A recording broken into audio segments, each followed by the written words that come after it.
All right, well, the numbers are still trickling in, but I think we might just get going. So hello and welcome to this SPOC webinar. Before we begin, I would like to acknowledge the Bidjigal people that are the traditional custodians of the land on which the UNSW Kensington campus stands. I would also like to pay my respects to the elders, both past and present, and extend that respect to other Aboriginal and Torres Strait Islanders who are present here today. So I'm Kira Smith, Senior Research Fellow at the SPOC, and I'll be hosting today's seminar. And today we're delighted to have Professor Peter Whiteford presenting Debt by Design, the Anatomy of a Social Policy Fiasco, or was it something worse? So Peter, let me just move my screen a bit. Peter Whiteford is a professor in the Crawford School of Public Policy at the Australian National University, Canberra. He previously worked here at the SPOC, where he is an adjunct professor. He also worked as a principal administrator in the Directorate of Employment, Labour and Social Affairs of the Organisation for Economic Cooperation and Development in Paris. He has published extensively on various aspects of the Australian and international systems of income support. So Peter's going to present for approximately 40 minutes or so, and after that we'll have time for some questions. You can either hold your questions and ask them in person at the end of Peter's presentation, or you can put them, submit them through the chat function during the presentation. And before handing over to Peter, I just want to flag that this seminar is being recorded and a link will be emailed within about a week to all who've registered.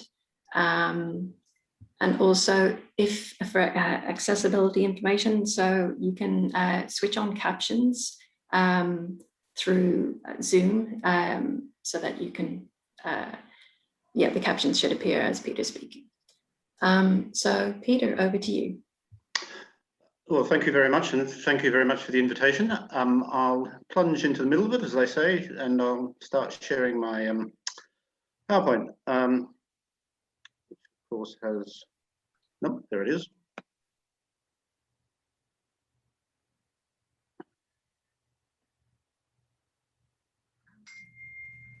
I hope people can, can see this.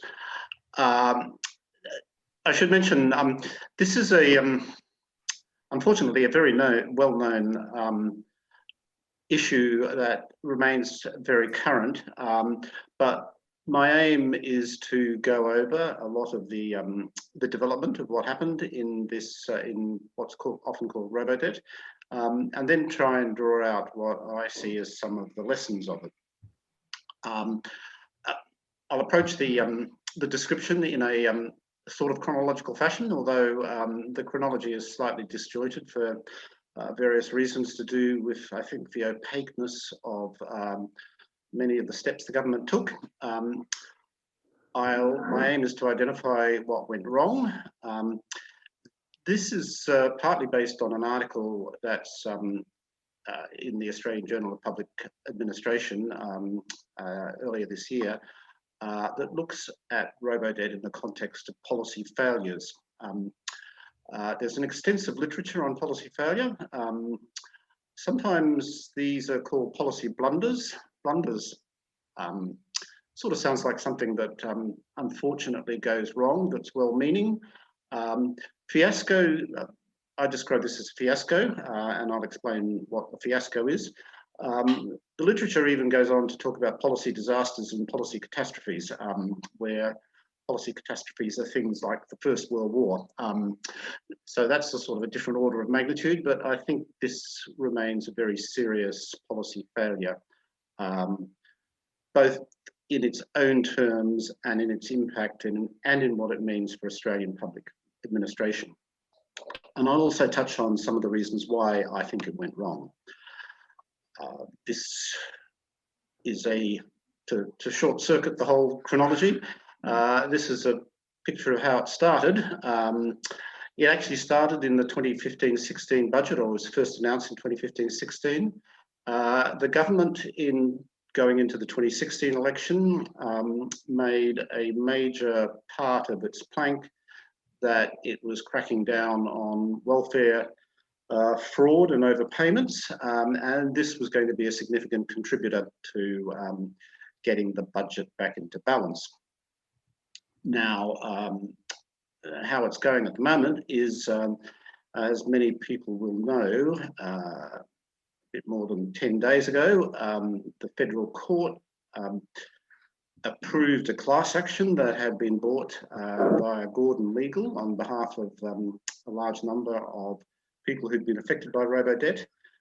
So Justice Murphy approved the settlement. But in his statement, and this is a quotation from it, he said, the proceeding has exposed a shameful chapter in the administration of the Commonwealth Social Security system and a massive failure of public administration. Obviously, I added the underlining to that judgment. I'm not an avid reader of judgments of the federal court, but that strikes me as a pretty strong condemnation. And as I'll try to establish, it's not over yet. So how did it begin?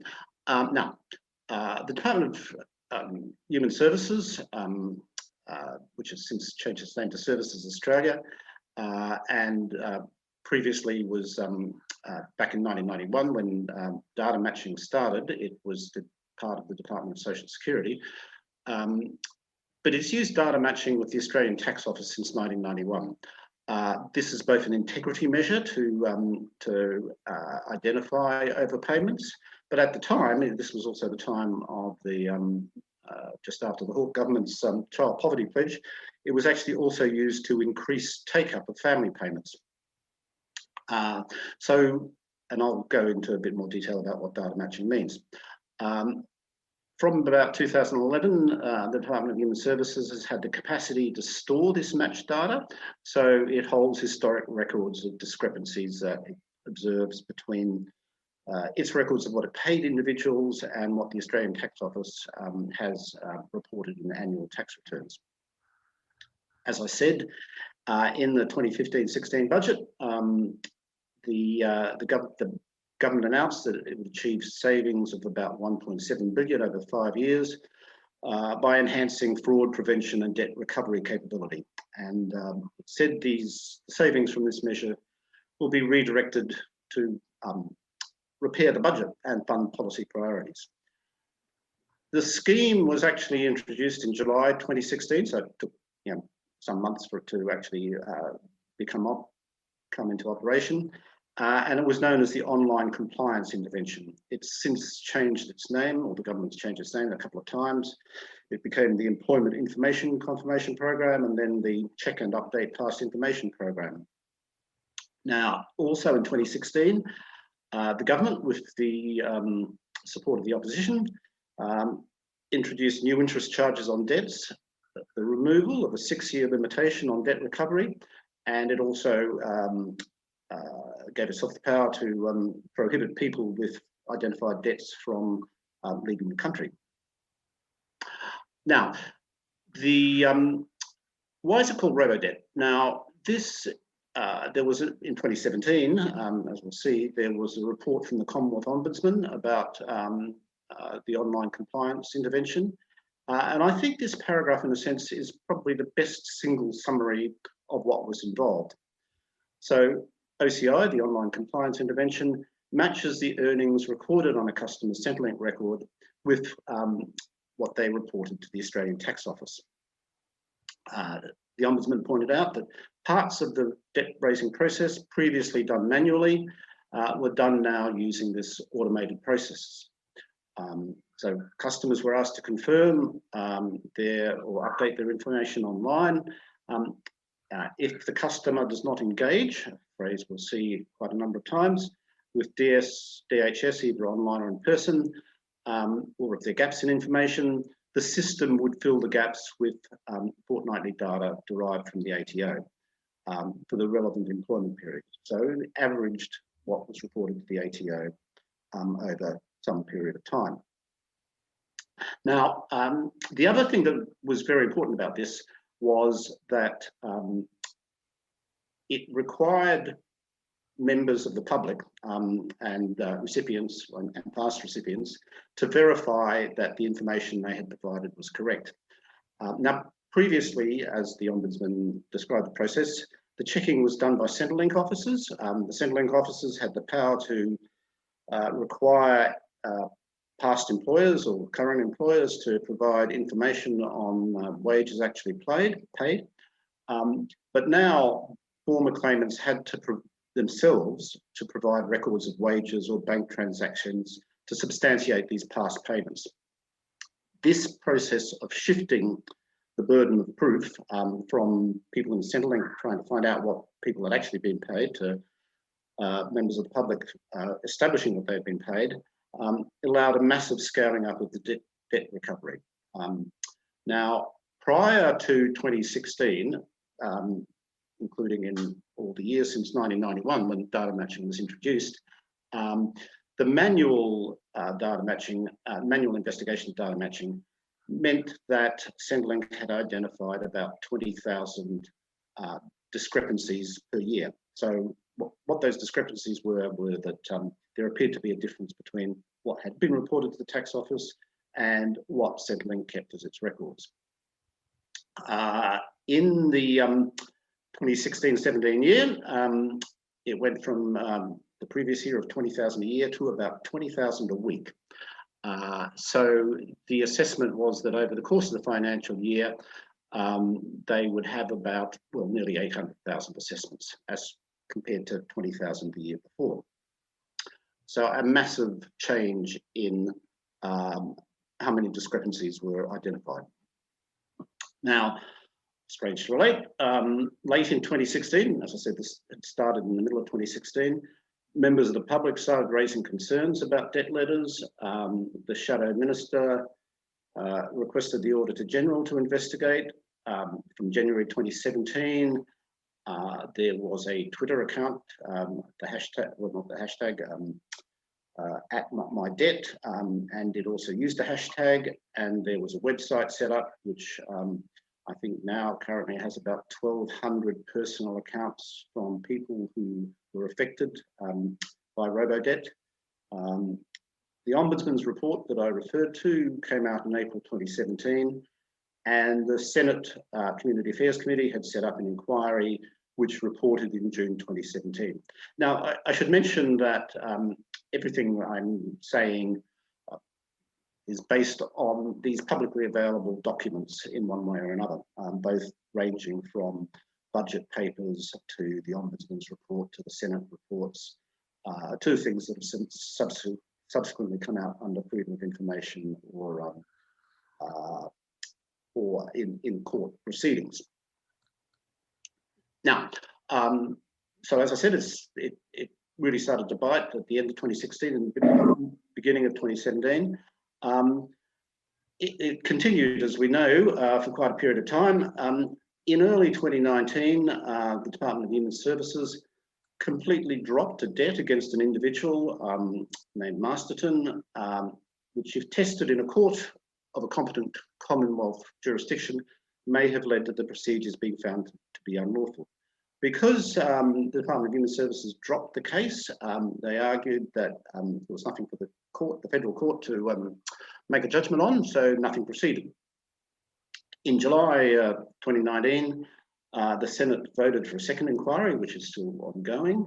And in September, Bill Shorten, the former opposition leader, facilitated a class action against robo-debt, which has since subsequently been settled.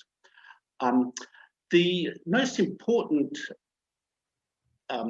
single case in the unravelling of robo-debt is what is known as the Amato case. This had been brought by the Victorian Legal Aid and reached the federal court. I should mention that, I mean, this is all in the public domain, but I've also actually checked with Victorian Legal Aid, who checked with Diana Amato, who's happy for her circumstances to be discussed. She was at the time in 2019, she was a 33-year-old local government employee who found out about her alleged debt when her full tax return was taken in January 2019. Centrelink claimed that she owed a debt of about $2,800 for money she'd received back in 2012 while she was studying and receiving AusStudy. They added a 10% penalty fee for failure to engage, and they took about $1,700 out of her tax return. Now, what does failure to engage mean? Centrelink had sent 8 letters to an address where she no longer lived, but they also never spoke to her because she was no longer a Social Security recipient, and she had no obligation to update her contact details. Now, after the Victorian Legal Aid and started the proceedings in the federal court, Centrelink gathered information from her past employers, which, as I said, used to be the historic practice, but under Robodebt wasn't. And they reduced the debt to $1.48. And in September, they completely dropped the case. They decided getting $1.48 wasn't worth it, but they refused to pay interest. So the case continued in the federal court. Just in passing, later Freedom of Information request has revealed that she had actually been underpaid by about $480 over the relevant period. So this was proceeding through the courts, coming in November 2019. On the 19th of November, there were media reports that it was all falling apart. On the 27th of November, the federal court excuse me, concluded that income averaging was unlawful. For students of budget papers, this led to what could be regarded as a rather striking thing in the mid-year economic and fiscal outlook, which comes out every 6 months or so after the budget, where there was a line in called contingent liabilities unquantifiable, which said that the income compliance program meant that the budgets, there was a threat to the budget that they couldn't at the time actually quantify.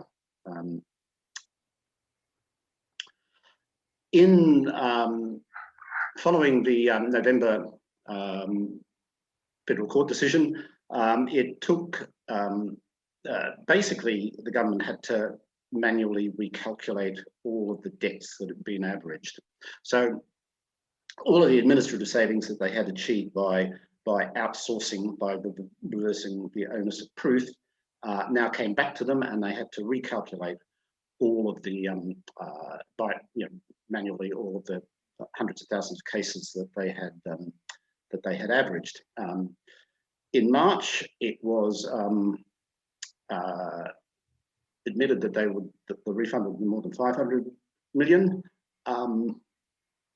In November 2020, meanwhile, of course, we had COVID-19 going on, so lots of other things were happening to the budget and in Australian politics. The settlement bought by Gordon Legal was settled at a cost to government of around 1.2 billion. According to Bill Shorten, who, as I said, facilitated this. This was the biggest class action in Australian history. It wasn't until, as I said, about 10 days ago that the proposed settlement was approved by the federal court, and the costs have now gone up to about 1.8 billion. This included interest payments of about 112 million. As I said, Justice Murphy condemned the government's actions in what looked to me to be incredibly clear terms. But he also allowed around 680 people who objected to the settlement to opt out, and they may pursue further claims. So in part, the whole process is not ended, I mean. The opposition has, as far as I understand it, committed to a royal commission, and certainly the Greens have also called for a royal commission. Just yesterday, the AAT, the Administrative Appeals Tribunal, started to hear an appeal for the release of business plans that had been prepared leading up to the establishment of the online compliance intervention and related documents under Freedom of Information. So I think this was in about 2017, somebody named Justin Warren who's done a lot of work on robo-debt, requested these background documents under freedom of information. The government's refused, even though the Government Information Commissioner said they should be released. So this is literally going on as we speak, my understanding. And my reading of some of the reporting of it yesterday is that the government may appeal to the federal court.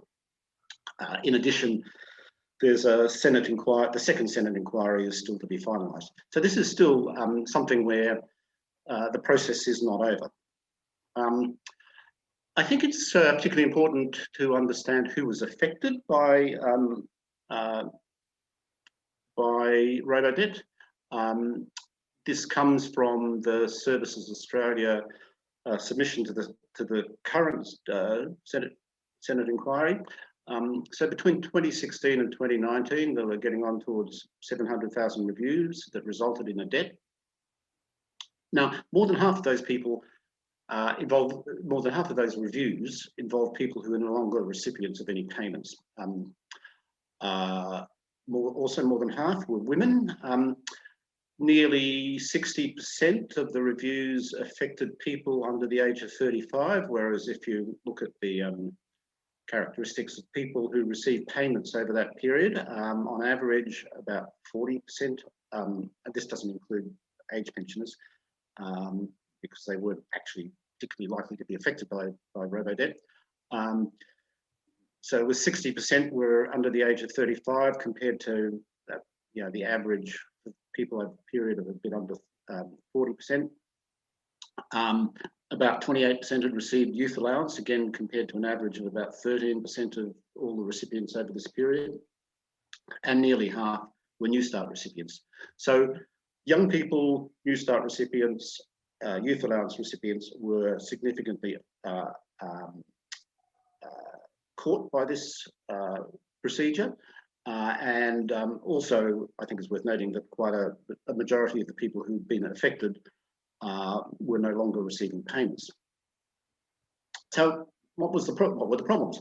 Well, as I think most people will know, your annual tax return is what you receive and report to the tax office in the financial year from the 1st of July to the 30th of June. Now, for Social Security payments, these are made fortnightly, and how much you're entitled to is based on both your financial and personal circumstances applying during the reporting period, during the fortnightly reporting period, which the payment is made. So what you're paid in respect of a fortnight is in respect of what you actually earn or receive, a bit of ambiguity about what that means, in that fortnight. Now, in theory, it's possible for somebody to receive a payment one fortnight, not receive a payment the next fortnight, and then receive a payment the fortnight afterwards. And in fact, there are a whole range of procedures in the income test to allow that to deal with casual work. Clearly, there's a major discrepancy between what you're entitled to in any fortnight and what you get over the course of the financial year. The other thing that the federal court ruled was, I believe the term they used was irrational in the requisite legal sense, was that the government can't assert that people have a debt. It has to prove that you have a debt and not require people to disprove it. So Terry Carney, who's an emeritus professor of law at Sydney University, wrote an article in 2018. He's a source of much of my understanding of many of the legal issues involved, that the failure of a person to disprove the possibility of a debt is not a legal foundation of a debt. So there were two aspects that the federal court pointed out. The averaging just didn't coincide with what the Social Security Act said, and also the Social Security Act said that the government has to prove that people have a debt. Now, once these two things fell over, there were lots of other things that fell over. So you can't seize people's tax returns and apply penalties if they don't actually have a debt. I won't go into it, but there are two other things that follow from it. Since 2014, the government has had what it calls a red tape reduction policy. So there's an agency in the Department of Prime Minister and Cabinet which is supposed to look at whether budget initiatives increase some red tape, and it seems to me that this really largely, as I said, it shifts the administrative burden of reconciling people's income from the government onto the people involved, and seems to me, at least, to be inconsistent with the government's red tape reduction policy. There are also issues with whether when you get money back off people, whether it means that they had incorrectly paid too much income tax in the past. Now, I think there's, so you can see that this process has very substantially, as I said, fallen apart. It's been ruled unlawful by the federal court. The federal court 10 days ago condemned it in the strongest terms. In my analysis of it, I've also, being an academic, tried to fit it in within some of the academic literature on policy failure. And in particular, it seemed to me that it fits the description of a policy fiasco. A fiasco is, in the literature, is something that should be foreseen. Now, there are a whole range of other policy issues I think this case raises about how you deal with working patterns in a changing labour market. I wrote a piece that there's a link to there in the conversation in January 2017, pointing this out. I can distinctly remember at the time, this was quite early, that, and when there were early reports of Robodebt, that I distinctly remember thinking, they can't possibly have averaged people's incomes over the course of a year because, I'm not a lawyer, but that was obviously completely wrong. But anyway, that appears to be what they've done. There's also very important issues to do with payment integrity, and I'll talk in some detail about that, which is I think the generally accepted principle that people shouldn't receive public money to which they're not entitled. But this also raises issues to do with income testing and particularly how responsive to income changes a social security system should be. There's also a range of literature which I won't go into that's particularly associated with a couple of American academics about administrative burden. As I said, the essence of one of the important bits of Robodebt was to shift the administrative burden from government onto recipients and past recipients. And so this is a particularly striking example of increasing the burden on people in terms of receiving the benefits of social programs. There's also a range of issues which I think are particularly important about in explaining what happened, to think about the politics of the deficit in Australia and the politics of viewing social security recipients as the other. And it also, of course, raises issues about digital decision making. Now, was it foreseeable? Which is about whether it was a fiasco or not. Well, I think it's pretty obvious it was completely foreseeable. The first media reports came at the end of 2016. I think it's Triple J Hack. They had a story which was precisely about ex-students who'd received these debts at the end of 2016 and were contesting them. So, even before the Ombudsman's inquiry, there were people pointing out what was wrong with this. The other element which was foreseeable, or which was told happening, were decisions in the Administrative Appeals Tribunal. And between April and September 2017, Terry Carney, who'd, I think, been on the Administrative Appeals Tribunal or its predecessors for more than 30 years, made about 6 judgments saying that Robodebt wasn't lawful. In September 2017, he wasn't reappointed to the AAT, as I said, after more than 3 decades of being on the AAT. Peter Hanks QC, in a speech to the Administrative Law National Conference in July of that 2017, had also said this wasn't legal. Later, Freedom of Information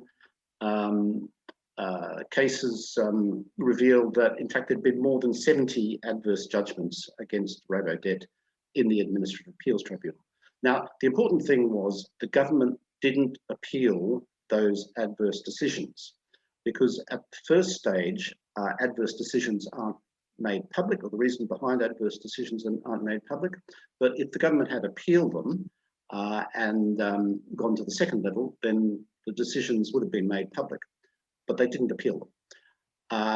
Then there's the pattern of behaviour surrounding the Masterton case and the Amato case, where when these got close to the federal court, the government or Department of Human Services basically dropped the cases. Excuse me a second. Right. Just checking on the time. Now, one of the recurrent themes in the discussion, particularly the government's decisions, the government's defence of what went on, relates to what's they've called payment integrity. So the then Human Services Minister, Alan Tudge, in November 2016, put out a press release, I think it was interviewed, in fact, stating that the government is committed to strengthening the integrity of the welfare system by cracking down on fraud and overpayments. In December 2016, in an interview, he said that in relation to fraud and overpayments, we'll find you, we'll track you down, and you'll have to repay those debts, and you may end up in prison.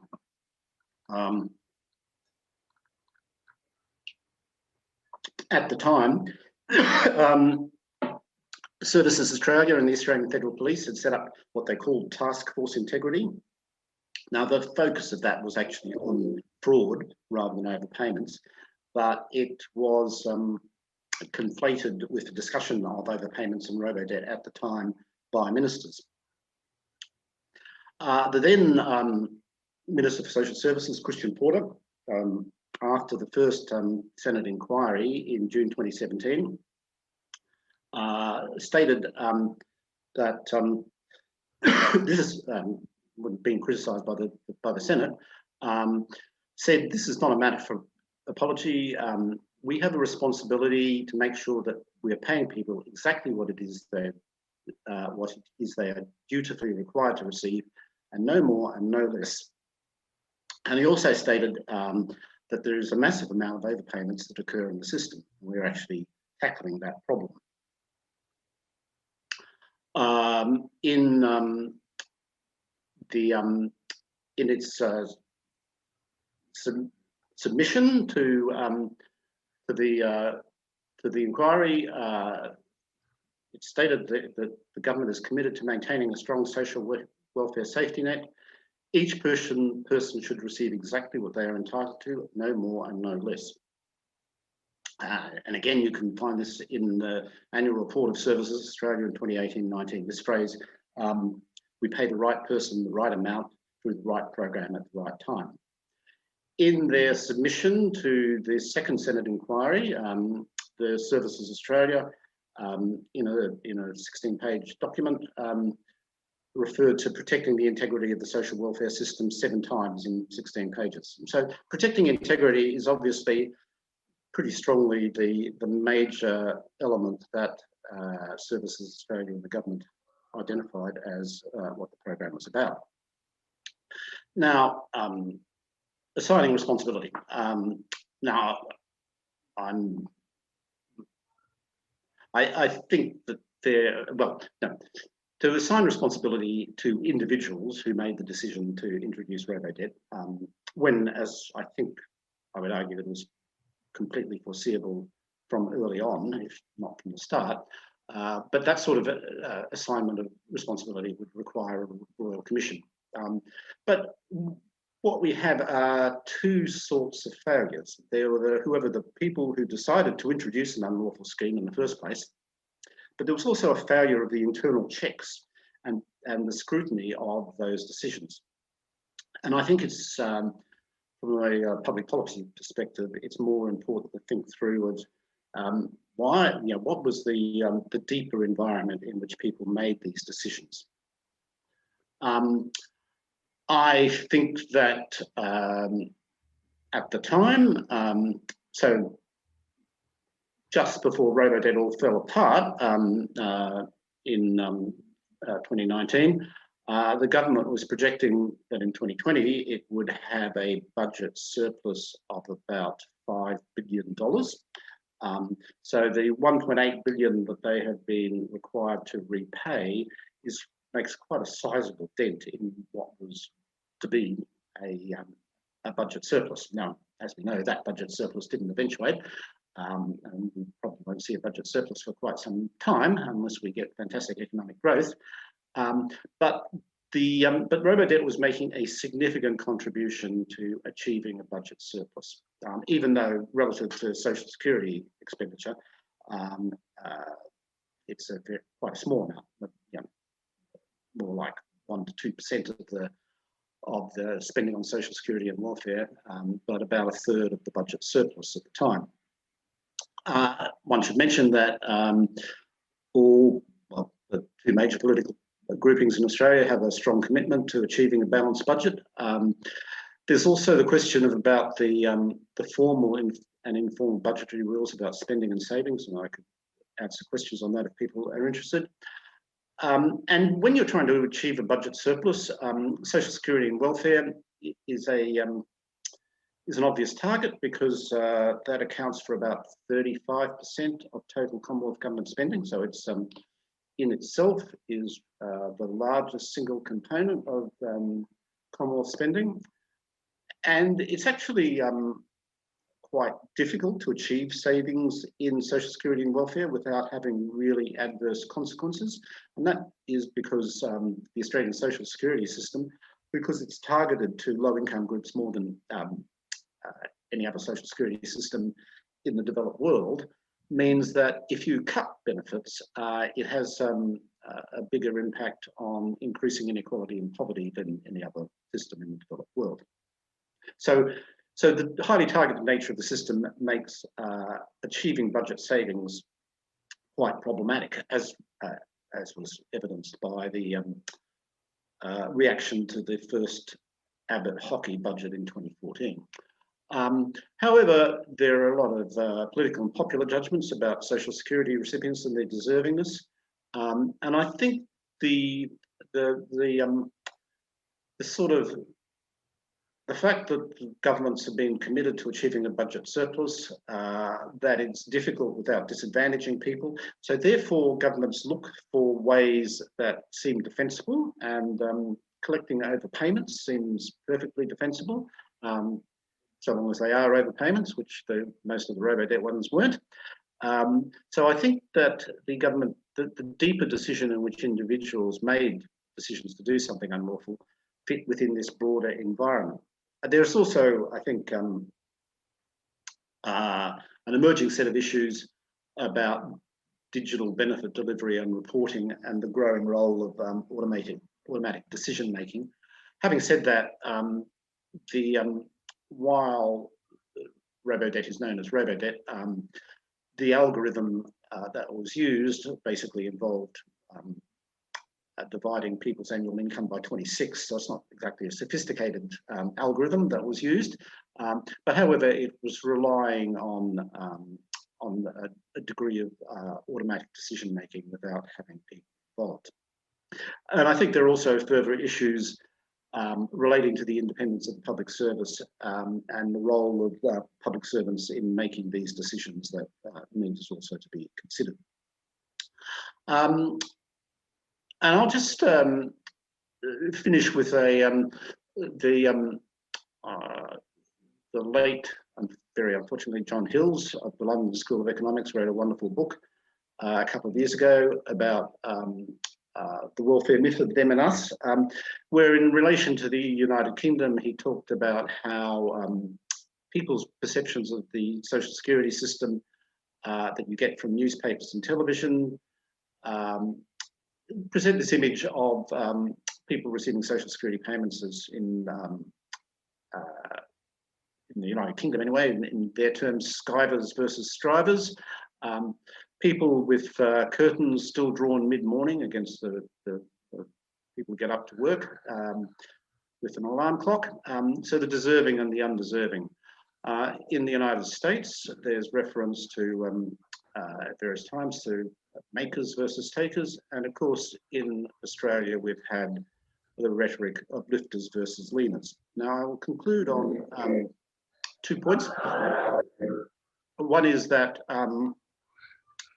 at one level, there might be some reasons to be cheerful, and that is that ultimately, robo-debt was discovered and if not remedied, it was stopped. So this was a combination of, well, the Administrative Appeals Tribunal wasn't successful because the government ignored it, but parliamentary scrutiny, community mobilisation and the role of social media and also mainstream media gave it significant attention to it. And also the legal aid system, particularly Victoria Legal Aid, worked in identifying this, and the court system. But it was a policy failure in multiple ways. The least important policy failure was that it didn't achieve the budgetary savings that were intended. Individuals, and we don't know who they are, decided to do something unlawful. But I think also significantly for public administration, it wasn't actually stopped, right? So it's sort of not just that some people decided to do something unlawful, but the mechanisms that we think of as being in public administration in Australia failed. And of course, the most important failure of it was the human cost that were involved for people who are adversely affected. Thank you very much for your time. I'll just stop sharing now. Thank you so much, Peter, for a really comprehensive analysis. Thank you so much. We've got time for questions now. People are welcome to, we've already got a hand up here, so we'll go with Joe Ingold. Please fire away. Hi, Peter. Can you hear me okay? Because my mic Yep. is... Okay, I had a problem with my audio earlier. Just wondering what the actual rate of fraud and error is in the Australian social security system, because as you probably know, it's tiny. It's less than 1.5% in the UK, but people, general population, estimate it to be much, much higher. There was a report done by the Australian Institute of Criminology by somebody named, his first name I forget, but Prenzler, P-R-E-N-Z-L-E-R, a few years ago now, I think, probably, where the number 1.3% of fraud comes, well, no, not even that. I mean, say for example, this Operation Integrity that's still going on, it's raised $13 million from deliberate fraud. And that now the social security system involves spending of about, well, if you disregard the last year where it's atypical, involves spending about $110 billion a year. So 13 million out of 110 billion is a very, very, very small percentage. I mean, the other thing that's very interesting is the Department of Social Services publishes estimates of what it calls payment accuracy. That varies from payment to payment. What they do is they have surveys of recipients and ex-recipients to determine whether they've been receiving the right amount. And so this is overpayments, and that was, it varies from payment to payment, but it's a couple of percentage points that they say the payments aren't accurate. I can dig out some of those figures, but deliberate fraud is tiny. Yeah. The fact that the former minister said that overpayments are massive seems to me to be an example of wishful thinking, really. And the, I mean, one of the things that to me that strikes me is that something that should raise alarm bells at every stage is if you go from having 20,000 cases to investigate in a year to 20,000 a week. Exactly. Yeah, either you've been massively incompetent for years, or you're doing something wrong when you ramp it up that much. And I think they were doing something wrong when they ramped it up that much. Yes, yeah. Thanks, Peter. That's incredibly helpful. Okay, thank you, Peter. I think we had one other hand up a moment ago, but we have some questions that have come through the chat. So I think the hand that was up is now down. So we'll just look at the chat. So if anyone who submitted a question through the chat would like to ask the question directly, feel free to switch your camera on, or I can read it out. So we have a question here from Paul Henman. I'm happy to read it out, or Paul, if you'd like to switch on and ask directly, you're welcome to. Here we go. There you go, save me. Thank you. Hi, Peter. I just wanted you to touch on more about what you said about the Australian Public Service, because given that this was an unlawful act and the APS are required to lack in the law, and anyone with a slight acquaintance with just the Act of Social Security Act would actually know that you just can't simply income average, which you actually also mentioned. What does that say about our APS, that the senior executives, including the persistent complaints and questions raised, including from within Centrelink itself, that they took so long to even do anything in any way? Well, I think, as I said, I'm not saying I'm particularly prescient, but in early 2017, I wrote that piece in The Conversation.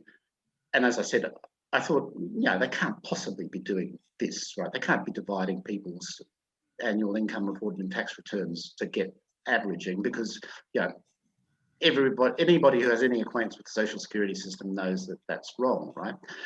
And I think that, say, for example, Terry Carney has also said, his comment on it, I think in some pieces in The Conversation, is that this is sort of like kindergarten law. It is really obvious that this is not what the Social Security Act says. And in fact, over many decades, the governments of all stripes, starting off in when John Howard was Treasurer in 1980, have attempted to, sort of get people into work by, getting them into part-time work, right? Now, so this, this must have been perfectly obvious from the start. Now, the question, I don't think I'm in a position to say who it was who made those decisions, but in terms of relation to the public service, and he may want to add something to it, I think Andrew Podger might be amongst the audience, who's a former public service commissioner and head of government departments. And I know he and I and David Stanton, who's also a retired senior public servant, wrote an article in the Canberra Times some months ago where, there's a sort of a set of incentives for the behaviour of particularly senior public servants that may be counterproductive, but in terms of them being, appointed by the government and being able to be sacked by the government rather than being, sort of an independent public service, sort of without fear or favour, as they say, or I think they used to say. So, but I think, that's going a bit outside my area of expertise. But I think a royal commission would also be needed to ensure that we understand what exactly went wrong, apparently at these senior levels. Now, as I said, I'm not in any position to identify who made these decisions, except that, when one looks at the procedures of putting up budget proposals and then getting them approved, that I would think that this decision comes from the public service. You know, this is a very technical area of policy. It's not something that you would expect ministers' offices to have a knowledge of to start off with. So there's also, of course, that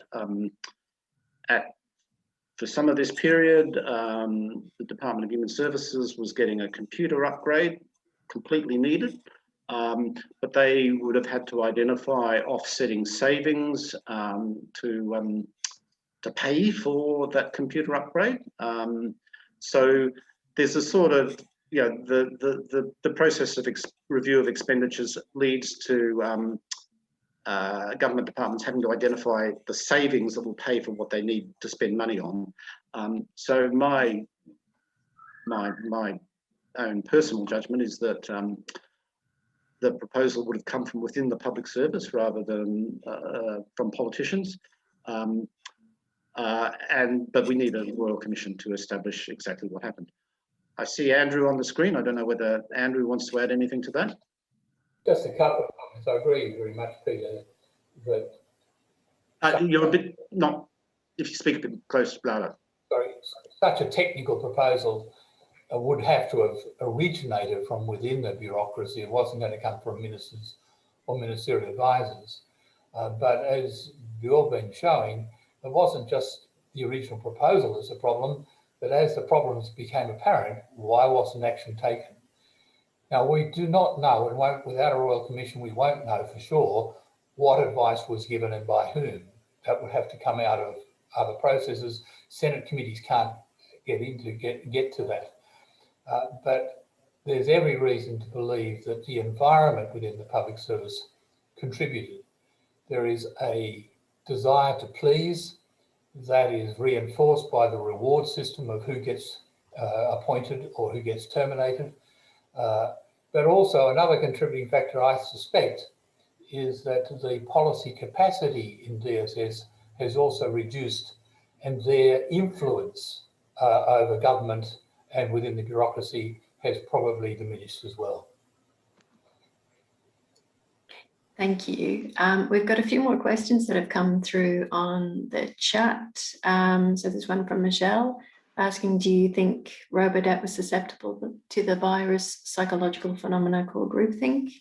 So Peter, if you want to come back to that at some point, I'll just read through all the questions. And actually, Paul's responded to that. So that's, yep. Paul, I don't know if you want to respond to that question about groupthink or Peter. And then there's also another question from Gabby Ramia. Thanks, Peter. Would you think that a Royal Commission is warranted? So question about groupthink and a Royal Commission. Do you want to respond to those, and then I'll get back to the final questions if we have time? Yeah, I certainly think a Royal Commission is warranted. I mean, as I said, yeah, I have a degree of interpretation, but unless you have something like a Royal Commission, we won't actually know who actually made these decisions.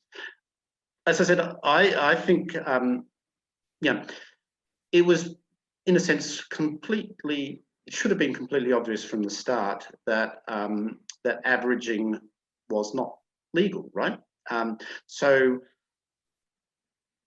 the Australian government, or the public servants, but then, you know, the ministers involved approved it, decided to do something that's illegal. I think that's a really, really serious issue that requires a Royal Commission. Secondarily, as I said, it's not just, there are the people who decided to do something unlawful, but that it wasn't stopped. I have a collaborator in Canada, a person named Michael Mendelson, who he and I and various other people have written articles together about overpayment of family tax benefit in the past. He used to be deputy head of the cabinet office in Ontario, and he made a comment to me that it had been his job to stop things like this happening. and there are a lot of people whose jobs it is to stop things like this happening, but it happened. So it's not, that I think we need to both understand how and why the people who started this did start it, but we also need to understand why it wasn't stopped a lot earlier than it has been. The groupthink, I'm not sure. I mean, I think there's a degree of groupthink about budget deficits. Well, there used to be a good degree of groupthink about budget deficits. I mean, I think that we're now in a rather different world as a result of what's happened over the past year. But yeah, the reality is that Australian governments have had, by international standards, very low levels of public debt for a very long period of time. And that's because it's viewed, the deficit is viewed as a very salient political issue, and it's something that a lot of members of the public are also committed to. So, so I think that there is a degree of groupthink about whatever it takes to reduce the deficit, and that's not quite the same as the groupthink within the public sector about going along with this proposal. But I think it feeds into that. There may be others who are better qualified to talk about groupthink. Okay, thanks, Peter. Look, we've probably only got about a minute or two left, and there's quite a few messages that have come through, but just very quickly, I'll just mention one of them that talks about measuring the cost to the health system of the added mental health burden that people experienced as a result of the stress caused by being subject to robo-debt. And then another one about thoughts on media links suggesting that related processes will be pursued for NDIS participants. Yeah, I might just leave it at those 2 points, and if you want to make any final comments related to those, and I'm afraid we might have to leave the rest for the time being. I just reinforce the point Paul Henman made in his comments, is that they played legal games to keep an illegal scheme going, and I think that is an indication of intention and understanding what they were doing. And the lack of appeal to the Administrative Appeals Tribunal. I mean, in terms of the health consequences, there's a great deal of lack of transparency about what actually happened,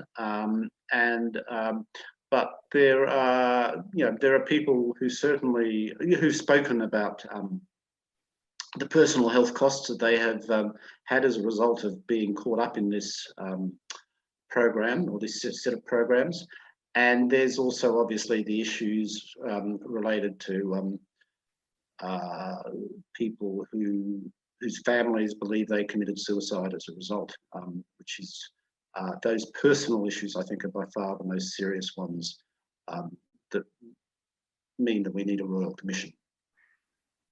Okay, we might just leave it there for the time being, because we've come to the end of our time. But before we thank Peter and wrap up, I just want to tell you all about the next presentation that we have. So on the 27th of July next month, we have Sally Robinson from Flinders University, Heike Akihimo from UNSW, and Karen Fisher will be presenting on new domains of abuse, misrecognition between young people with disability and paid support workers. So please join that if you can.